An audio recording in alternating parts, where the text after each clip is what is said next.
4:04 de la mañana y nosotros ya estamos listos en ampliación de noticias con Ricardo Gómez y Fernando Carballo. Fernando. Buenos días, Patricia. ¿Qué tal, Fernando? Ricardo, buenos días. Patricia, amigos, bienvenidos a Ampliación de RPP. Esto es RPP Confianza por todos los medios y empezamos rápidamente el programa, Fernando, Ricardo, recibiendo a la ministra del Ambiente, Fabiola Muñoz, que viene además con la directora de Parques de Colombia, Julia Miranda. Les damos la bienvenida a ambas, porque nos van a contar un poco cómo hacemos para fortalecer la conservación de las áreas naturales.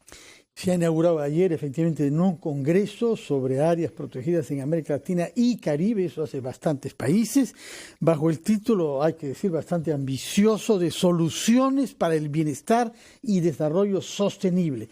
¿Cómo piensan ustedes contribuir con este encuentro a esas soluciones? ¿Qué podemos esperar del diálogo que mantengan en Lima? Vamos a esperar un ratito que piensen sus respuestas porque tenemos que irnos en ese instante rapidito con Andrea Mezquita, que se encuentra en la casa del ex alcalde de Lima, el señor Luis Castañeda Locio. Su casa está siendo allanada por la Fiscalía. Andrea.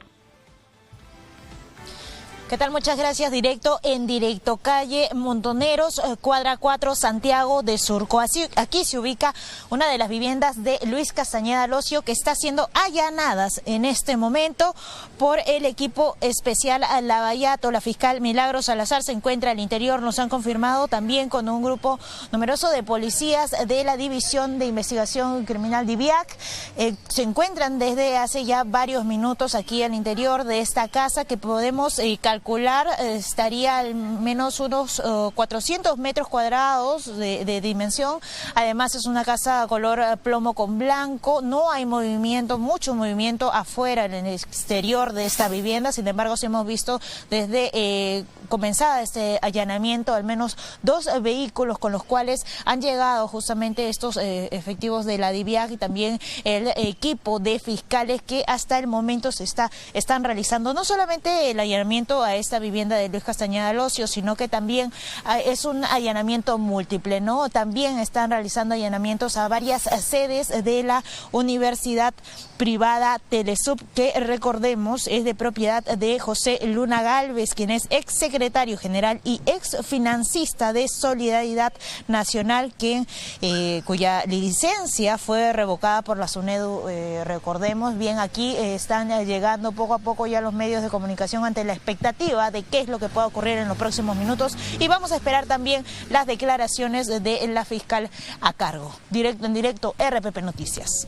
Muy bien, Andrea, vamos a ver qué responde la fiscal a cargo para que nos cuente qué encontraron en la casa de Luis Castañeda. Efectivamente, habrá algo que encuentren después de meses. Curiosamente, en algunos domicilios ha pasado que después de meses o años se han encontrado pruebas. 2, 3 ¿no? allanamientos. Así y no solamente se está allanando la casa de Luis Castañeda Locio, sino también la sede, el rectorado de la Universidad Telesub, propiedad del señor José Luna Gálvez, quien decía que le pagó a Luis Castañeda Locio, cuando era alcalde, 36.000 soles mensuales por derechos de uso de imagen, ¿no? Y lo que la Fiscalía más bien sospecha es que esa era la fachada para lavar los aportes que habría recibido de Odebrecht y de OAS. Esa es la tesis fiscal. Por eso se está allanando también la universidad. Efectivamente. Fernando, te habías dejado plantear la pregunta. Sí, retomamos nuestro diálogo con la ministra del Ambiente, Fabiola Muñoz, a la que queremos saber qué tipo de soluciones para el bienestar y el desarrollo sostenible podemos esperar de esta reunión de 32 países cuyos representantes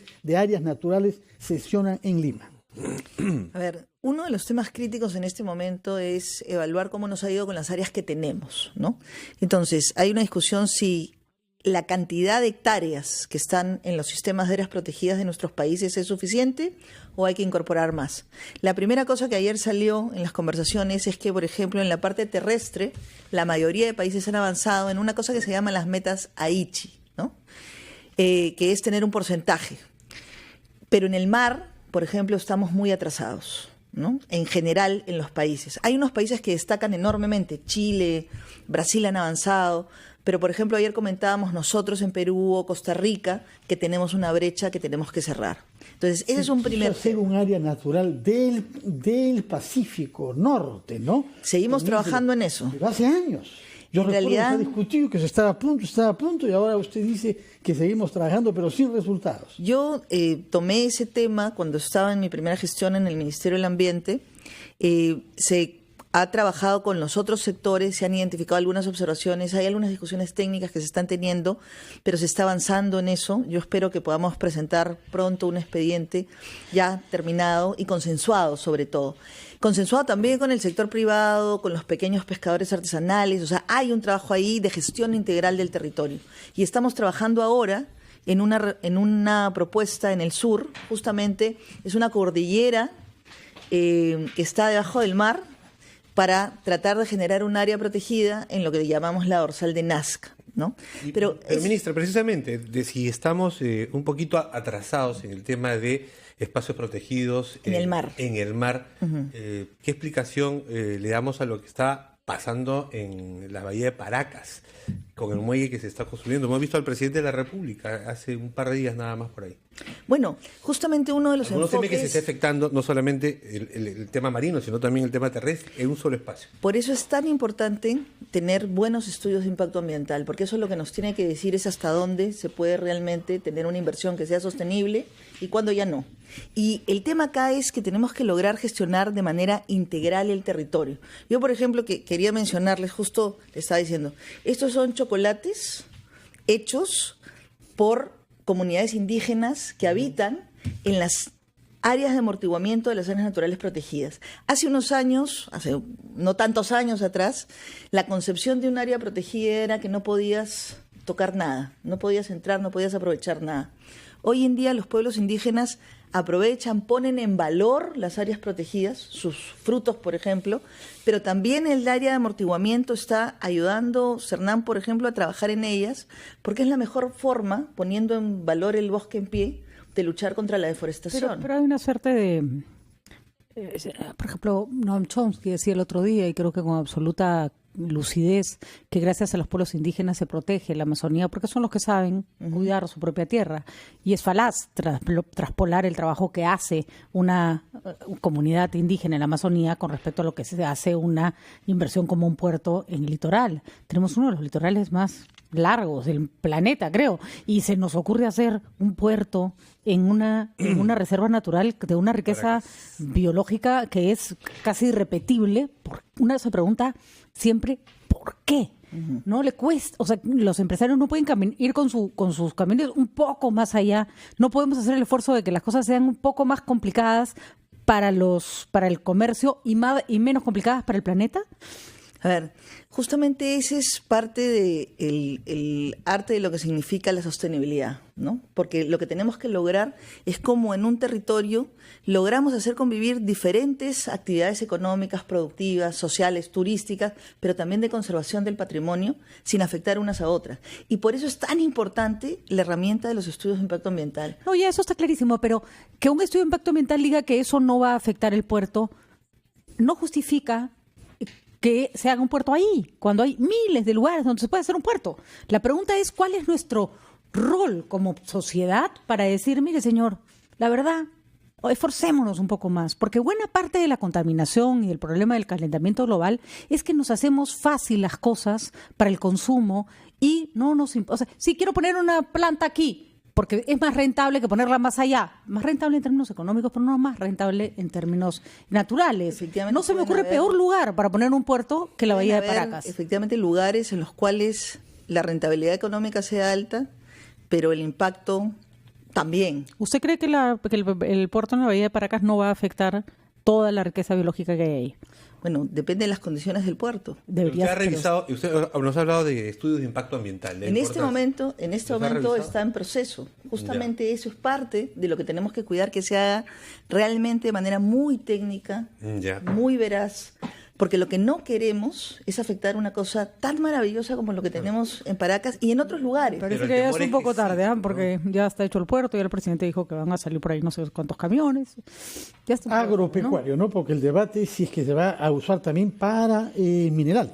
Pero no solo es otra cosa, ¿no? De acuerdo, pero es un tránsito de camiones que afecta incluso la vibración a las aves. O sea, ganitas de fastidiar, miren, ¿no? O sea, una de las cosas, por ejemplo, que se está... Nada que se personal. está no, porque usted no es la que ha construido el puerto, Ha venido ¿no? hablando del Congreso. Yo lo sé, y Pero creo es que eso estas discusiones justamente, tendrán que ver con lo que toca de en el hecho, Congreso, es ¿no? parte de los retos que tenemos como países, ¿no? Sí, Porque fíjense, claro. el territorio es uno. Y tú tienes múltiples usos en el territorio. La conservación y las áreas naturales protegidas es uno de los más importantes que tenemos para asegurar justamente el tema de los servicios ecosistémicos que estas áreas brindan. Ahora, me gustaría preguntarle a la señora Julia Miranda, directora de Parques Nacionales de Colombia, no todo puede ser área protegida, claramente, porque si no, tampoco tenemos ni dónde vivir, ni de qué vivir.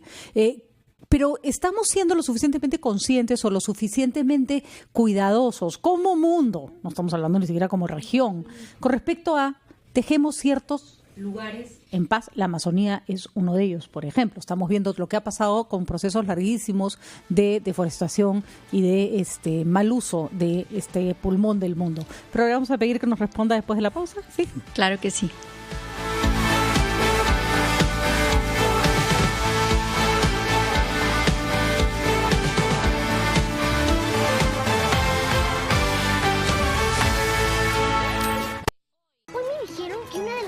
Universidades del mundo es Harvard. Sí, hijita, pero para llegar ahí, primero tienes que ir a una de las mejores universidades del Perú.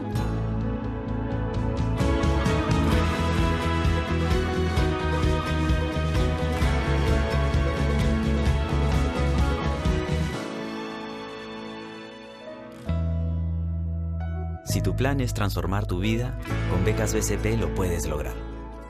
Contigo, BCP. ¿El punk está muerto? Nunca. Por eso llega a Lima The Offspring y Bad Religion este 2 de noviembre en el Plaza Arena junto al Jockey Plaza. Aprovecha el 15% de descuento hasta el 10 de octubre. Ya lo sabes, The Offspring y Bad Religion en concierto junto a Inyectores y Aeropajitas en el Punk Rock Festival.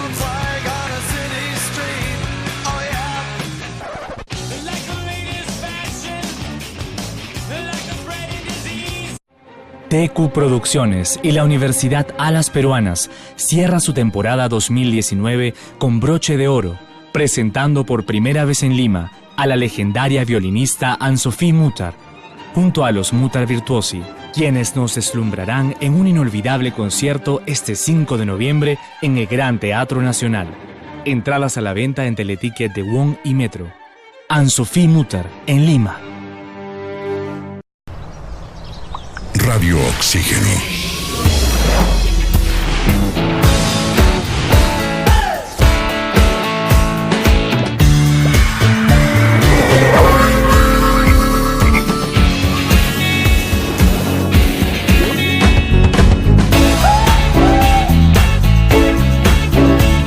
Vemos el mundo diferente porque respiramos música.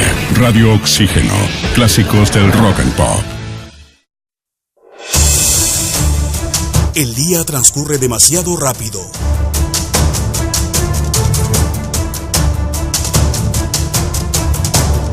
Nosotros nos detenemos para analizar los hechos y explicártelos al final de la jornada.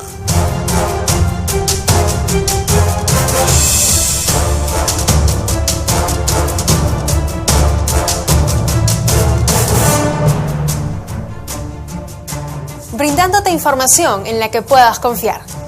Edición Central, de lunes a viernes a las 8 de la noche, con Tatiana Alemán.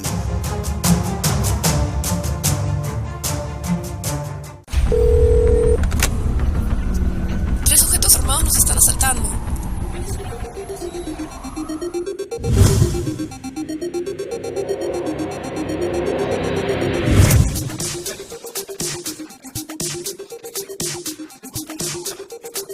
Cuando estés lejos de sentirte seguro, contacta al Rotafono, la línea de ayuda más efectiva. Llámanos al 438-8008. Contáctanos a nuestro WhatsApp 951-431-013 o encuéntranos en Facebook y Twitter usando el hashtag Rotafono.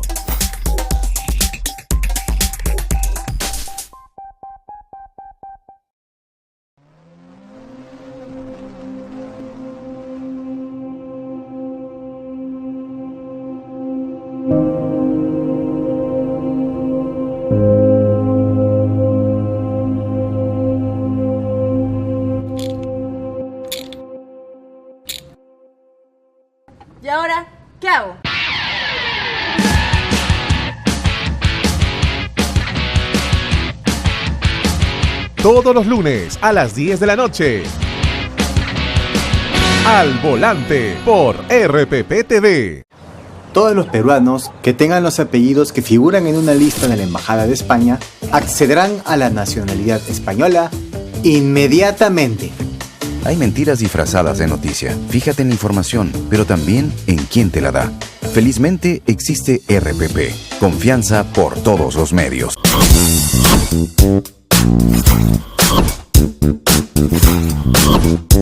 La tecnología nos abre un mundo de posibilidades. Entérate de todo en Newsbeat.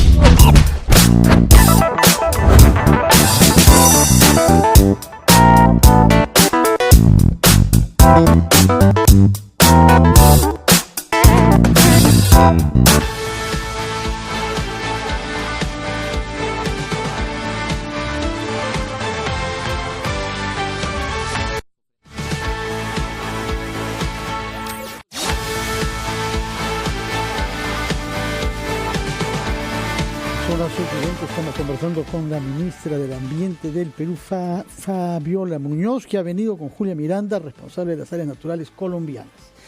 Nos estaba diciendo usted la experiencia colombiana, un poco diferente del Perú, razón por la que Colombia en este momento tiene más liderazgo mundial en temas ambientales que el Perú. Bueno, no podría decir eso porque Perú ha sido un líder y tiene una biodiversidad extraordinaria. Los admiramos profundamente a la institucionalidad que ha generado Perú, a mi colega Pedro Gamboa de Parques Nacionales y lo que han trabajado aquí y de manera muy especial con las comunidades locales. Tenemos una alianza muy interesante. Colombia tiene otros problemas y tiene otras fortalezas. Nosotros, y a la pregunta que me hacía de si hemos hecho suficiente, y lo que se está evaluando en el Congreso, que son congresos de cada 10 años, y cómo estamos evaluando lo que se ha hecho en los últimos 10 años, vemos que se ha hecho mucho, pero claramente no ha sido suficiente. Las metas que debíamos haber cumplido para el año 2020 no se han logrado cumplir, si bien se ha extendido el área protegida en nuestro continente y en otros también.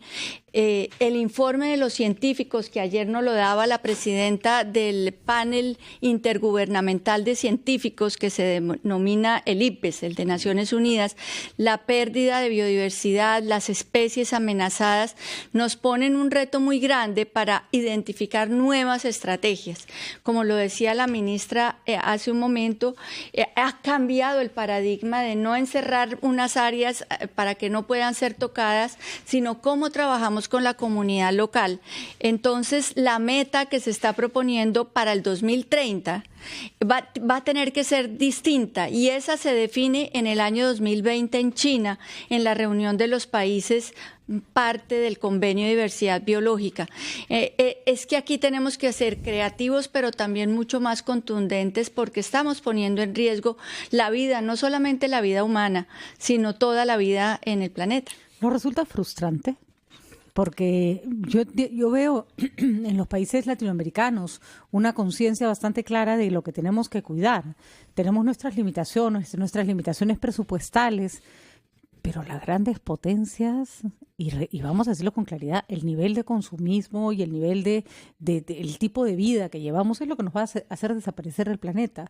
Y las grandes potencias están en defensa de sus propios intereses. Lo que pasa es que los más afectados vamos a ser los países que justamente nos generamos la contaminación. ¿No resulta frustrante? Porque, por ejemplo, lo avanzado en París, uno siente que tremendo, ¿no? Y llega Trump al gobierno, llegan otros líderes y ¡brum! Todo un retroceso nuevamente. ¿Cómo hacen para no deprimirse? Disculpe la pregunta. Es un reto diario y uno se llena de fuerza cuando visita las áreas protegidas o cuando habla con los jóvenes, porque ese movimiento juvenil de reclamo, de responsabilidad sobre lo que les va a quedar en el planeta cuando ellos sean adultos o adultos mayores o cuando tengan nietos, tiene que tocarnos a todos los que en este momento tenemos esta responsabilidad. Tenemos que seguir trabajando sin tregua. Es posible. Y esos jóvenes incluso y los científicos nos nos están indicando cómo, con acciones sencillas, diarias, de cómo manejamos responsablemente nuestro modelo económico de vida. Y lo que usted dice tiene toda la razón. Es angustiante, frustrante muchas veces y depende de que sí logremos cambiar ese modelo económico, así sea gradualmente. Ayer el presidente Vizcarra, que estuvo en la inauguración del Congreso, dijo una cosa que a mí me pareció muy importante, ¿no? O sea, tenemos que cambiar el paradigma. Y efectivamente, lo que tú dices es cierto. Hay países que tienen una línea de consumismo enorme. El mundo en general, ¿eh? O sea, nos hemos vuelto una economía del consumo, ¿no? Es lo que mueve económicamente el mundo, es que la gente compre cosas que no necesita. Pero recuerden que, por ejemplo, empezamos, además con su apoyo, con el tema de la ley del plástico, un solo uso y cambiamos. Chile está avanzando aún más en esa línea. Los países en general de América están avanzando. Y eso tiene que ser una corriente que puede salir de esta zona, pero que tiene que irradiar al resto del mundo. Y eso, como dice Julia, los jóvenes hoy día son los que están haciendo este movimiento, porque no podemos esperar más. Entonces, Greta Thunberg corazón. La vez pasada conversamos sobre eso. Totalmente. Conversamos sobre eso también. La directora Julia Miranda me vino y dice, totalmente. Un punto importante. El otro día, por ejemplo, leía un artículo en que se señalaba que lo que podemos ahorrar en no echar plástico al mar, que no es poca cosa, al final no se compensa con la cantidad de plástico que echan las grandes embarcaciones con respecto a sus redes, ¿no? O sea, hay un trabajo del consumidor, del ciudadano de a pie, pero hay un trabajo de la gran inversión que tiene que ponerse al mismo lugar, ¿no? O sea, en esto no hay esfuerzo pequeño. Desde el escolar hasta las grandes empresas, los países como política de Estado o los colegios, todos tenemos una forma de aportar. Pero sin embargo, no lo estamos haciendo bien. Hay un artículo escrito por el secretario general de la ONU hoy en El Comercio, en donde comenta la cumbre de acción climática que él organizó en Nueva York, que fue cuestionada por muchos jóvenes, representados por esta adolescente Greta Thunberg, que le ha dicho a los dirigentes, entre los cuales usted, nos están fallando. Y el señor Guterres dice, tiene razón, estamos fallándoles. La señora Miranda nos ha dicho que Colombia no cumplirá los objetivos del año 20. ¿Qué del Perú? Bueno, yo creo que en realidad lo que está pasando ahorita es que todos estamos conscientes, o por lo menos tomando conciencia mayoritariamente, que el sentido de urgencia que hemos tenido hasta ahora no ha sido suficiente. Lo que decía Julia, oye, hemos avanzado. Y de hecho, en el reporte de ayer, todo el mundo decía, 10 años atrás, que fue el Congreso anterior, ¿no? 12 años ya, hemos avanzado un montón, pero no hemos avanzado a la velocidad que necesitamos, porque también estamos viendo cómo tenemos más sequías, tenemos más lluvias, ya no podemos predecir el clima. Y eso es uno de los temas centrales que afecta a los países más vulnerables, entre ellos el Perú o Colombia, justamente por su biodiversidad. Entonces, lo que nosotros estamos haciendo en la región, y por eso es tan importante este Congreso de Latinoamérica y el Caribe, para discutir estas cosas y decir, oye, ok, ¿cuáles son las lecciones aprendidas? Ayer el ministro de Colombia del Ambiente decía, ¿no? Tenemos que basarnos en las lecciones aprendidas de estos años y ver qué tenemos que ajustar y ponerle un sentido de urgencia mayor, porque efectivamente no es suficiente. Claro. Ministra, le voy a quedar pesado. Tenemos, le mencionaba en la pausa que hay un cuestionamiento. Nunca caes pesado. Gracias, ministra. A mí nunca me dicen eso cuando digo que voy a caer pesada. Sí. Hay un cuestionamiento que circula en redes sociales y lo tenemos acá a la vista sobre un proceso para contratar a un especialista, se supone, en materia de recursos humanos. Una convocatoria que ha hecho su ministerio, no sabemos si su gestión o no. Pero el tema es que pidiendo un especialista solamente se exige bachillerato y un año de experiencia en el sector público, nada más. El sueldo, y eso es lo que llama la atención, 9.000 soles. Miren, por eso yo soy una convencida del tránsito al servicio civil meritocrático. Porque lo que tenemos que lograr es estandarizar los perfiles. ¿Usted no ha convocado ese proceso? No sé, mira, me das el dato y voy a averiguar proceso cuándo K-174-2019, okay, ahorita. Voy a chequearlo. Mira, lo que tenemos que lograr es definir los perfiles, primero la dotación que una entidad necesita, ¿no? Si miramos el tema de parques, un área natural protegida, ¿cuántos guardaparques necesita? ¿Cuál es el perfil que se requiere? Y después de eso, abrir los procesos de la manera más pública, transparente, y por eso Servir tiene que ser un gran aliado a las instituciones que queremos hacer el tránsito hacia un servicio civil meritocrático. Porque lo que no podemos permitir, Y esa es una práctica que en general existe en el Estado y es una práctica muy mala. Es lo que le llaman arreglar un concurso. Está direccionado, evidentemente está Exactamente. direccionado. Eso no puede ser. Es una cosa que tenemos de verdad que desterrar. Porque la meritocracia es lo que el Estado necesita. O sea, el Estado no es beneficencia. El Estado tiene que lograr realmente atraer talento. Ser capaz de verdad de atraer la mejor gente posible porque somos servidores públicos y nos debemos de la gente. Entonces esperamos una comunicación. Le agradezco el dato, ya tomé el número 176 y voy a chequearlo y de verdad, cualquier cosa que la gente identifique como una oportunidad de corrupción, por favor avísennos. O sea, acá no podemos tolerar ni la pequeña ni la grande.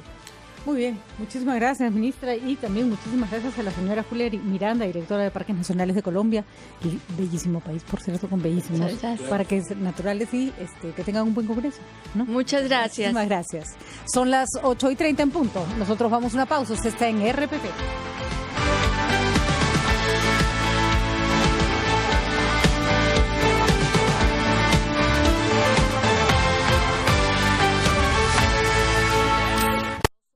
¿Cómo somos los peruanos?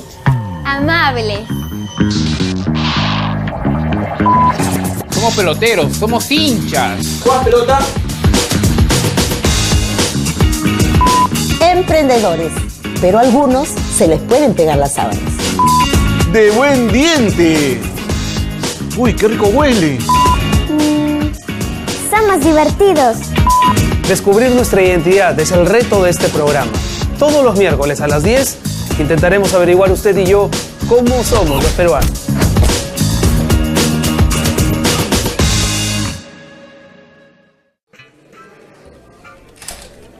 Hola Ángel, ¿irás a la reunión? Sí, claro, termino y voy. No te olvides que el bono de alquiler solo se otorgará a parejas que paguen renta mensual de vivienda no menor a los 0.78 UIT y que no supere los 0.371 UIT. Entonces ahí te veo. Se realizará el ajuste monetario internacional por 56.000 millones de dólares, recalculando tasa de inversión interanual del 5.8% de los 7 primeros meses. Tranquilo, en Economía para Todos te explicaremos los principales cambios en materia económica por los que atraviesa el Perú y el mundo, pero sobre todo, cómo afectan estos directamente tu bolsillo. Soy Omar Mariluz y estoy de lunes a viernes a las 4 de la tarde por RPP Televisión.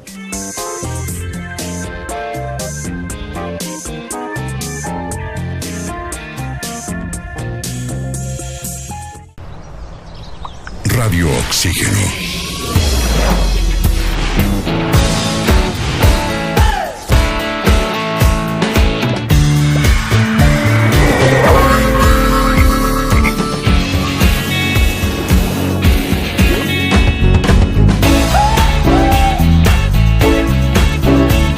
Vemos el mundo diferente porque respiramos música.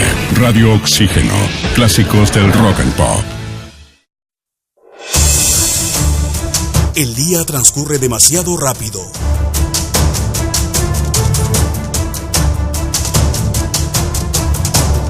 Nosotros nos detenemos para analizar los hechos y explicártelos al final de la jornada.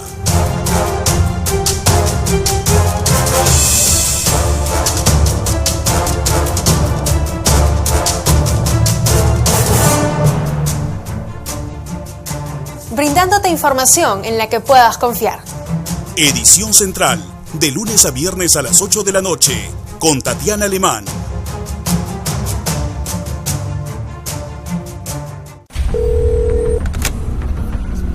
Tres sujetos armados nos están asaltando.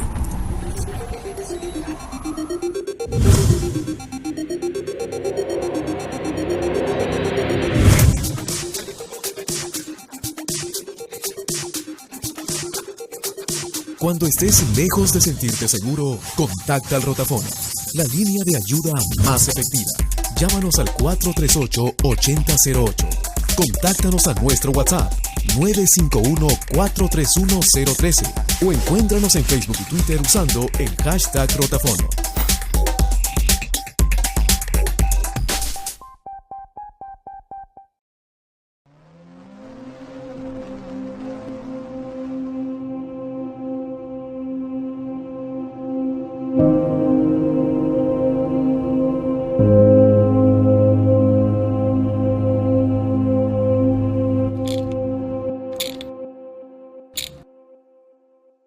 ahora, ¿qué hago?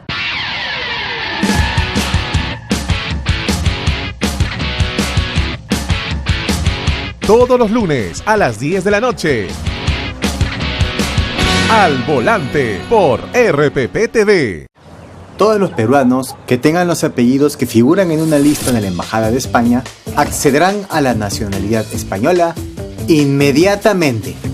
Hay mentiras disfrazadas de noticia. Fíjate en la información, pero también en quién te la da. Felizmente existe RPP. Confianza por todos los medios.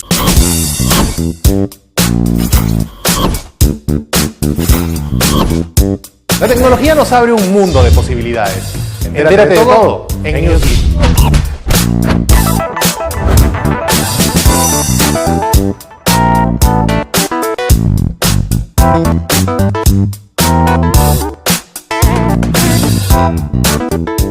¿Tener una sola red social? ¿Tener amigos iguales? ¿Escuchar un solo género en un solo idioma? Nah, no nos gusta una sola cosa. En Estudio 92, como tú, preferimos variedad. Porque a veces estás en modo chill y luego en modo juerga. Porque es más chévere escuchar música de todo el mundo. Y si es con gente buena vibra en conducción, mejor. Tenemos todo lo que te gusta y a tu manera. Porque la diversión está en la mezcla. Estudio 92. Primeros en tu música.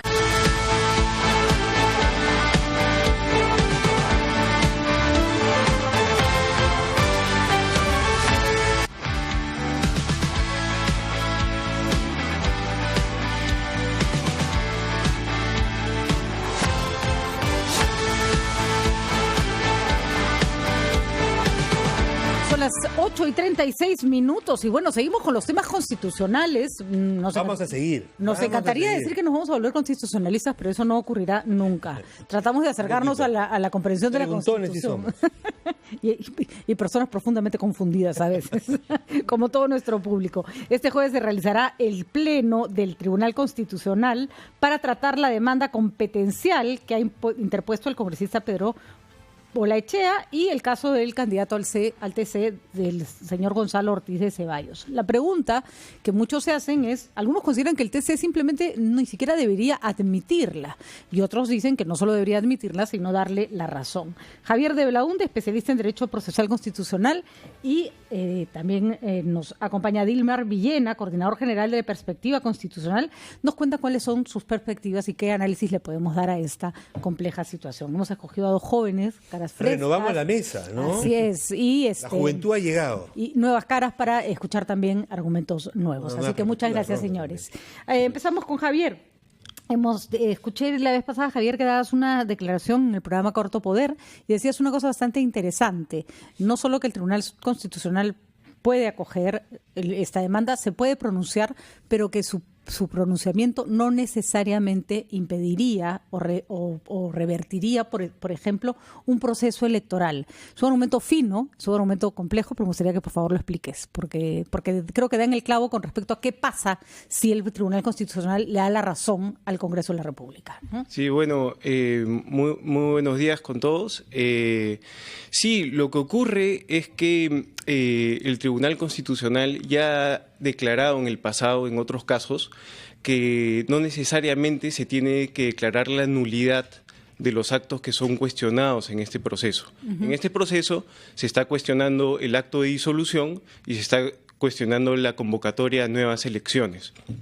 Entonces, un escenario posible, algo que podría ocurrir, es que si el tribunal acepta tramitar este caso y emite una sentencia, esta sentencia, aún en el caso que le diera la razón al Congreso disuelto, a la Comisión Permanente, no necesariamente va a declarar la nulidad de la disolución ni la... Sí, se puede declarar fundado en parte en ese sentido, pero teniendo en cuenta que una cosa va ligada a la otra, es decir, convoca elecciones porque te he disuelto.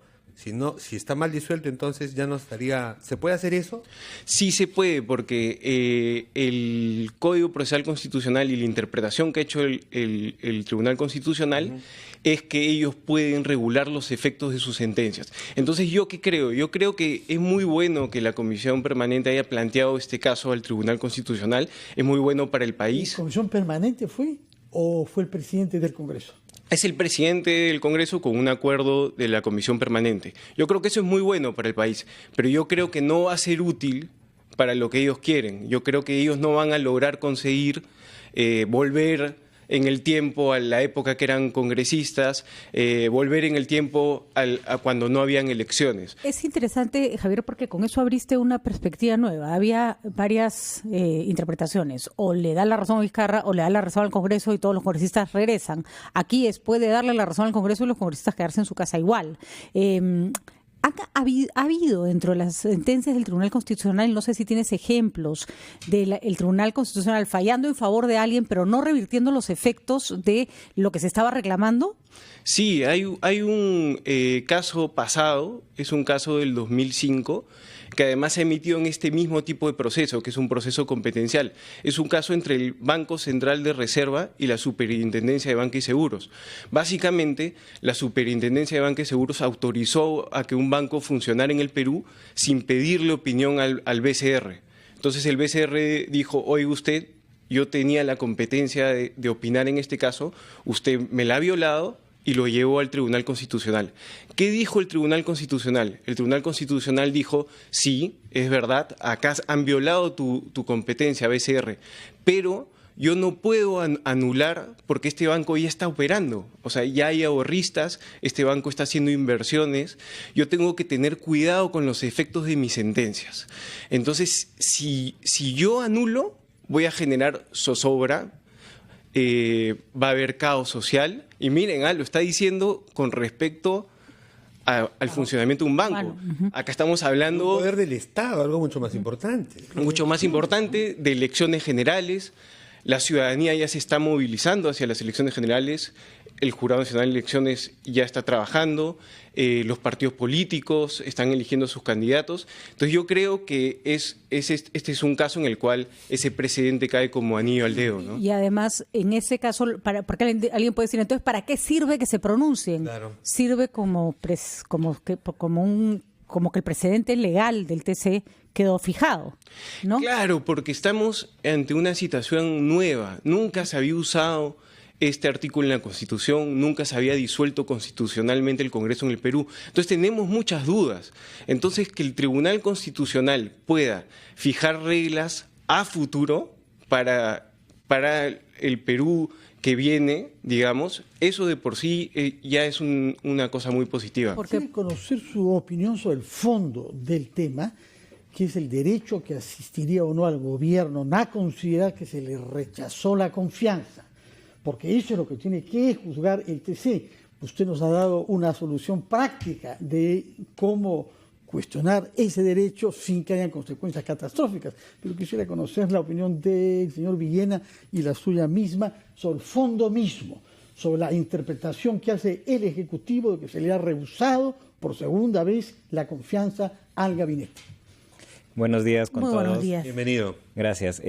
Sobre el fondo del asunto, la opinión que yo tengo como coordinador general de Perspectiva Constitucional, que es una agrupación de estudiantes, abogados, egresados y profesores que difunden derecho constitucional, emitimos un pronunciamiento en el cual... ¿Tú estás trabajando además tu tesis sobre ese tema para mi tesis, el grado? Mi tesis es de derecho constitucional, en efecto. Y sobre este punto sacamos un pronunciamiento que nosotros creemos que la disolución del Congreso es constitucional, porque creemos que en los hechos, esta negación en los hechos de la cuestión de confianza... La negación fáctica. La negación fáctica sí es viable constitucionalmente. ¿Por qué? Porque podríamos imaginarnos que se pueda dar un caso, imaginemos de que el ministro de Educación, el presidente del Consejo de Ministros plantea una cuestión de confianza sobre enfoque de género en la educación. Y la discute al día siguiente en la mañana. El Congreso no discute la cuestión de confianza, pero aprueba una ley diciendo que se prohíbe el enfoque de género. En ese caso no ha votado la cuestión de confianza, en efecto, pero ¿No es necesario votar una cuestión de confianza para que sea negada, dices tú? Sí, la Constitución dice que también que se rechaza, que cómo es interpretar el término rechazar. ¿No? Podría implicar ignorarla, digamos, ¿no? Eso es interesante, pero esa interpretación, ¿te parece que sí debiera llegar hasta el Tribunal Constitucional? Bueno, es algo que va a tener que necesariamente pronunciarse el Tribunal Constitucional sobre el fondo del asunto, ¿no? Una vez que se supere la fase de la procedencia de la demanda, va a tener que pronunciarse sobre ello. Importante aclararle a las personas que este jueves no se va a decidir absolutamente nada. No vamos a tener una respuesta. Todo el mundo está creyendo que el jueves vamos a saber si las cosas son constitucionales o no. ¿Qué es lo que va a pasar este jueves? El jueves el Tribunal Constitucional va a determinar primero la admisibilidad de la demanda, ¿no? O sea, si es que ¿En esa misma audiencia? En lo que van a tener en pleno van a determinar si es que se admite y de acuerdo a eso darle el trámite y correr traslado a la contraparte para que pueda hacer sus descargos. Con respecto, Javier, al tiempo del trámite entre que lo admiten, estamos poniéndonos en el escenario que sí lo admiten, lo pasan a la contraparte responde, etcétera, etcétera. ¿Cuánto puede durar esta discusión? Ese es un tema muy, muy importante. En realidad, el tribunal tiene que seguir un debido procedimiento y el debido procedimiento implica todas estas cosas que estamos viendo, una decisión sobre si se admite, un tiempo para que el Ejecutivo conteste, un tiempo para citar informes orales, audiencia. El Ejecutivo, para empezar, nos han explicado 30 días para, una vez el tribunal le alcance precisamente la consulta, o en todo caso le solicite una respuesta. Que no dudemos, se los va a tomar 30. todos. Sí, ahí, bueno, nos han explicado que en el mejor de los casos, corriendo, o sea, digamos, ajustándose a todos los plazos, enero. Sí, vea, yo hice un cálculo muy rápido de borrador y mi cálculo es que si el tribunal se apura y corre con esto y lo prioriza, no menos de 4 meses. O sea, es decir, hay grandes chances de que este caso no pueda tener sentencia sobre el fondo antes de que ya tengamos un nuevo Parlamento en funciones. Lo cual abona más en tu teoría de que si le da la razón al Congreso, esto va a ser irreversible en términos de convocatorias de elecciones. Sin embargo, nos habla... Perdón, Patricia, podría ser lo mismo y con la teoría esta de los hechos consumados, es decir, señores, ya no pueden patalear porque ya va a haber otro Congreso. No, porque al sentar precedente ya cualquier presidente no puede hacer lo mismo. Porque hay una sentencia que dice que porque hay una sentencia que dice que ya no se puede hacer, que eso es lo que se está buscando, tengo entendido, pero mejor que lo conteste el señor de Belaunde. Y además quería hacerle una pregunta. Me parece que era Natalia Amprimo el que nos sugería que se puede pedir algo así como una suspensión temporal de las elecciones hasta que el TC una cautelar, efectivamente. Sí, exacto. Aquí lo que hay ahorita en el Tribunal Constitucional son dos cosas. Está la demanda competencial, que es lo que hemos venido discutiendo, el fondo, quién tiene o no la razón, pero aparte, de forma accesoria, hay un pedido cautelar, ¿no? Y con ese pedido cautelar lo que se quiere es que mientras todo el tiempo que tome al tribunal entrar al fondo, mientras ocurra eso, se suspenda el acto de disolución del Congreso y se suspenda la convocatoria de elecciones. Ahora, esa medida cautelar tiene 2 graves problemas para ser concedida. Me las cuentas después de la pausa. Muy bien.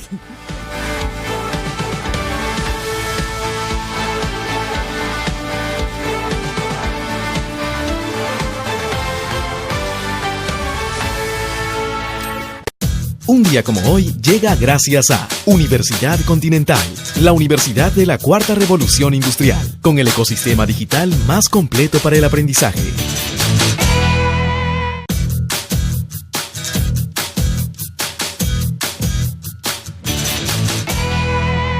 Un día como hoy, 15 de octubre, en 1917, es fusilada cerca de París la famosa espía holandesa Margaretha Gertruida Celle, más conocida como Mata Hari. Al terminar su matrimonio, se muda a París en 1905, donde su belleza exótica, sensualidad y bailes en los que se desnudaba lentamente la hacen tan famosa que las entradas de su gira por Europa se agotan. Durante la Primera Guerra Mundial, Mata Hari tiene muchos amantes, entre ellos militares franceses y alemanes de alto rango. En 1917, es acusada de ser espía para ambos bandos y de haber revelado detalles sobre el tanque, la nueva arma de los aliados. Luego de un juicio sin muchas pruebas, la más legendaria espía de nuestro siglo es condenada a morir. Años después, un día como hoy, en 1920, nace en la ciudad de Nueva York Mario Puzo, autor de El Padrino. Al terminar su servicio militar en la Segunda Guerra Mundial, Puzo regresa a Estados Unidos, donde hace sus estudios universitarios y empieza a escribir. Su quinta novela, El Padrino, relata la historia ficticia de la familia del jefe mafioso Vito Corleone, y en 1972, con Francis Ford Coppola, la convierte en un guión cinematográfico y la lleva al cine. La película gana varios premios importantes, como el Oscar. Llega a ser considerada como una de las mejores películas de todos los tiempos y es seguida por 2 secuelas. Puzo continúa escribiendo y publicando hasta que un paro cardíaco se lleva su vida en 1999. Esto sucedió un 15 de octubre, un día como hoy. Un día como hoy llegó gracias a Universidad Continental, la universidad de la Cuarta Revolución Industrial, con el ecosistema digital más completo para el aprendizaje. ¿Quién dice que no se puede vivir del amor? El amor de un donante, apoyado por su familia, hizo vivir a Julio. Así como él, miles de pacientes esperan vivir del amor que tú puedas brindarles al ser donante de órganos. Porque si dar es amar, donar vida es la muestra más grande de amor. Vivir de amor sí se puede. Sé donante. Esta es una campaña del Seguro Social de Salud, E-Salud y RPP. TQ Producciones y la Universidad Alas Peruanas se complacen en presentar, por primera vez en Lima, a un dúo extraordinario, las hermanas Lavec, quienes a 2 pianos nos ofrecerán un extraordinario concierto con obras de Bernstein y Gershwin. 19 de octubre, Gran Teatro Nacional. Entradas a la venta en Teleticket Wong y Metro.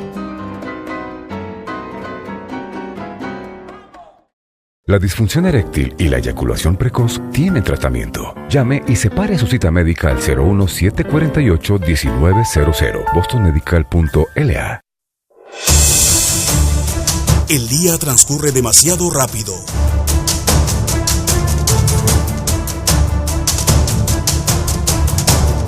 Nosotros nos detenemos para analizar los hechos y explicártelos al final de la jornada.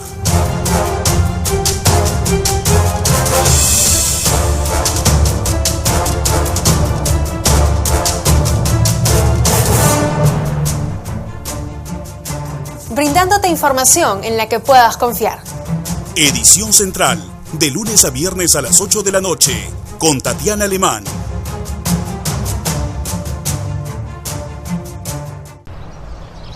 Radio Oxígeno.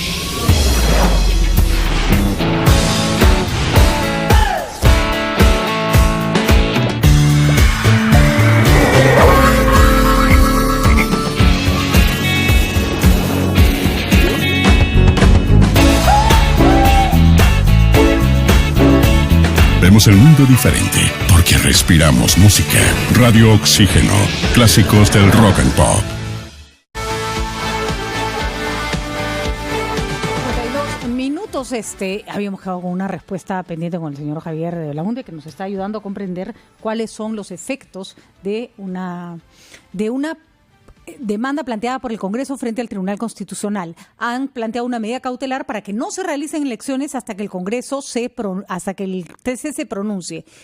Usted decía, tú decías, pues no te voy a cambiar del tuelo usted, que habían 2 razones, 2 problemas con ese pedido. ¿Cuáles son? Sí, hay 2 problemas. Toda medida cautelar en el Perú para ser concedida debe cumplir 3 requisitos, y aquí hay un problema con 2.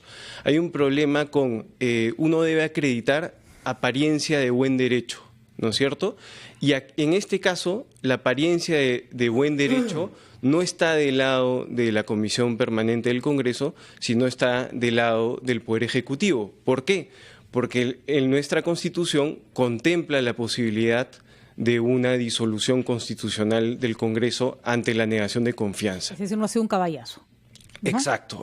Un caballazo, no es algo tan evidente como para que tú digas, este señor claramente podría haber cometido una infracción, entonces mejor lo paramos. La atribución está ahí, ¿no es cierto? Entonces, no hay apariencia de buen derecho del lado de la Comisión Permanente, pero sobre todo hay problemas con el requisito de adecuación.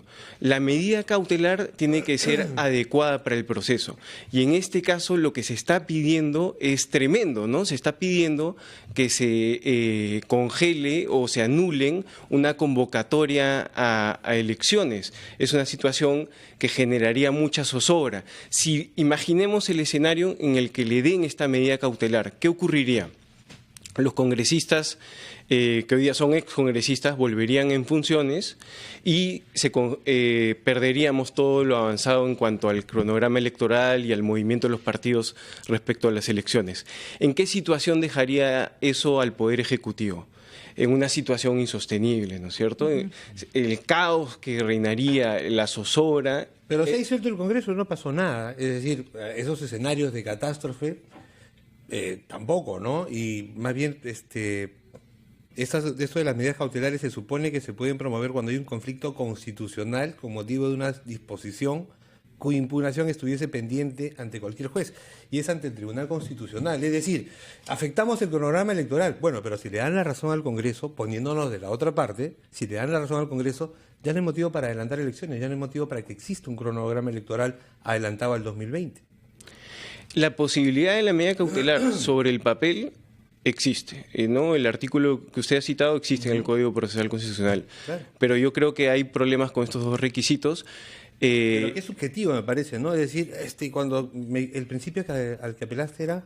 No lo es tanto, porque esos dos principios. Sí, los criterios son apariencia de buen derecho, ¿no es cierto? Y el segundo es adecuación, es decir, que lo que tú das no genere más problemas que los que quería solucionar, ¿no?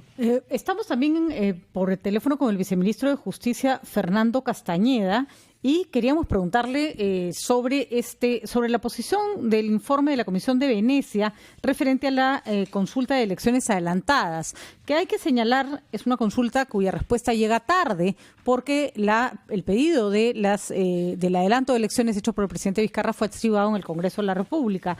Hay quienes han dicho que esto es un revés para el señor Vizcarra, porque su medida no estaba bien planteada y no se ajustaba a lo que la Constitución dice, y hay quienes señalan exactamente lo contrario. Es una práctica a la que ya nos estamos acostumbrando medio esquizofrénica en estos últimos días. Las interpretaciones, pues. Diametralmente opuestas, además. Viceministro, ¿cómo está? Muy buenos días. ¿Cómo está? Buenos días, Patricia. ¿Cuál es la posición de la interpretación del gobierno, del Ministerio de Justicia sobre el pronunciamiento de la Comisión de Venecia? Bueno, sí, justamente para digamos, aclarar estos puntos de vista que se vienen dando en torno al informe o en realidad a la opinión de la Comisión de Venecia. Yo solamente les cito los párrafos o los numerales del propio informe, ¿no? Que claramente, y eso no es un tema interpretativo del Poder Ejecutivo, sino es la propia opinión de la Comisión de Venecia. En el numeral 22 claramente establece que el Poder Ejecutivo puede plantear iniciativas de reforma constitucional. En el numeral 43, que puede plantear cuestiones de confianza amplias. En el mismo numeral 43, si bien es cierto, dice que es inusual plantear cuestiones de confianza sobre reformas constitucionales, eso no quiere decir que sea irregular o que sea prohibido. Es inusual desde el punto de vista de la metodología que ha utilizado, es decir, ha ubicado a 3 países y desde ese punto de vista de esas tradiciones jurídicas es inusual, pero eso no quiere decir que sea inconstitucional, ¿no? De acuerdo, tampoco he dicho que es absolutamente común. Pregunta... Invoca a la separación de poderes y recuerda a la Comisión de Venecia que una reforma constitucional, precisamente por la magnitud que tiene, las constituciones, nos recuerda la Comisión, se supone que están elaboradas con un espíritu de permanencia y reformarlas requiere una amplia discusión y por eso mismo dice, no se puede vincular una cuestión de confianza que se tiene que resolver rápido. Sí, y por lo mismo la propia Comisión en el numeral 16 describe cómo es que la Comisión de Constitución en tan solo 48 horas archivó el proyecto de adelanto de elecciones sin esperar a la propia opinión de la Comisión de Venecia. Eso está descrito claramente en el numeral 16, ¿no? Sí, ahora, claro, también. ¿Y por qué, habiendo cierto consenso y además considerando que en una discusión en la que hay dos poderes del Estado involucrados, como es el cierre del Congreso, no vamos a esperar que el señor Vizcarra diga que lo que hizo es anticonstitucional, pero ¿por qué el temor a ir al TC? ¿Por qué plantear una demanda contra el presidente del Congreso de la República, que está en todo su derecho de preguntar si es que lo que ha pasado es o no constitucional? No da cuenta de una debilidad de parte del Estado con respecto a un temor sobre una decisión tomada. No es una manera de decir no estoy tan segura de que lo que he hecho esté bien, no vaya a ser que me jalen la oreja y me digan que tengo que volver a foja cero. No, sin duda alguna que no, porque tanto el señor presidente como el señor premier han claramente establecido que se ha hecho un uso regular de las atribuciones de la Constitución. Y bueno, pero viceministro, sería francamente insólito y noticia de primera plana hasta en un diario internacional que dijeran lo contrario, pues, ¿no? O sea, salgamos del argumento obvio. El presidente va a decir que está bien y el presidente del Congreso va a decir que está mal. No, es que me está haciendo la consulta y yo la estoy respondiendo. No, yo no le he preguntado eso, viceministro. Le he preguntado por qué hacer una demanda contra el presidente del Congreso.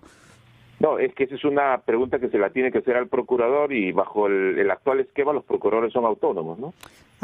O sea que pero el ministro de Justicia también ha dicho que no hay demanda competencial sobre ese tema. No, pues es que la denuncia que se ha planteado contra el expresidente del Congreso es una denuncia que la ha planteado el procurador. Que coincide con la opinión del ministro de Justicia. Que no coordina con ustedes. No, por supuesto, formamos parte del mismo Poder Ejecutivo. A ver, se lo pregunto a usted, señor Castañeda. ¿Le parece mal que el Tribunal Constitucional se pronuncie sobre la medida tomada por el señor Vizcarra de el cierre del Congreso? No, los tribunales constitucionales existen en el mundo justamente para poder dilucidar si existen algún tipo de problemas sobre la interpretación de la Constitución. Eso es normal en cualquier país del mundo, ¿no? O sea, ¿usted sí está de acuerdo con que el señor Olaechea haya hecho la consulta? No, lo que pasa es que cualquier ciudadano puede acudir al Tribunal Constitucional y invocar en la ley orgánica del Tribunal Constitucional para que el tribunal se pronuncie. Incluido el señor Olaechea. Eso es algo que no nos debe parecer extraño. Entonces, incluido el señor Olaechea. No, sin duda alguna, es un sujeto procesal como cualquier otro, ¿no? Pero el presidente de la República, señor viceministro, ha dicho que el señor Olaechea está usurpando funciones cuando ha presentado esa demanda ante el TC. Porque bajo nuestro punto de vista se ha hecho un ejercicio regular de las atribuciones y desde el punto de vista de que el Congreso está disuelto, obviamente cualquier acto posterior, puede calificarse desde ese punto de vista, ¿no? Pero esa es una calificación que ha hecho viceministro, el procurador, pero eso se parece a una dictadura. Como yo tengo la razón y alguien cree que no la tengo y se queja, entonces lo denunciamos. Ahí discrepamos enormemente porque, como le digo, hemos hecho un ejercicio regular de las atribuciones. Entonces organícese, pues, señor Castañeda. Si está usted de acuerdo con que cualquier ciudadano puede reclamar, no digan que está usurpando funciones. Organicen su discurso para poder entender mejor su posición. No es así, porque es coherente decir de que hay un ejercicio regular conforme a los propios criterios de la Comisión de Venecia y hay un procurador que ha considerado que efectivamente, Solo le recuerdo que la Comisión de Venecia no se ha pronunciado sobre el cierre del Congreso y no se ha pronunciado sobre nada que se esté debatiendo en el Tribunal Constitucional. Le agradecemos de todas maneras su presencia en RPP y la posición y la aclaración sobre lo dicho por la Comisión de Venecia de acuerdo con el criterio del Estado. Son las 9:02 de la mañana. Se nos quedaron algunas preguntas pendientes con nuestros jóvenes abogados, pero creo que ha sido muy útil tenerlos acá, muy esclarecedor. Se abre una nueva posibilidad, de acuerdo con lo presentado por ustedes, y es que el Tribunal Constitucional se pronuncie, pero que sus efectos no reviertan el calendario electoral. Claro, es fundado en parte. No tiene razón, pero ya no se puede hacer Esto, nada. ¿sabes qué parece ya? Y bueno, parece que estamos más o menos tratando de adivinar el resultado de un partido de fútbol como el de la noche. Será empate, ganarán, perderán, pero bueno. Y el VAR, como el VAR. El VAR es el Tribunal Constitucional. Exacto, el TC es el VAR. Gracias, señores. Muy interesante su aporte. Buenos días.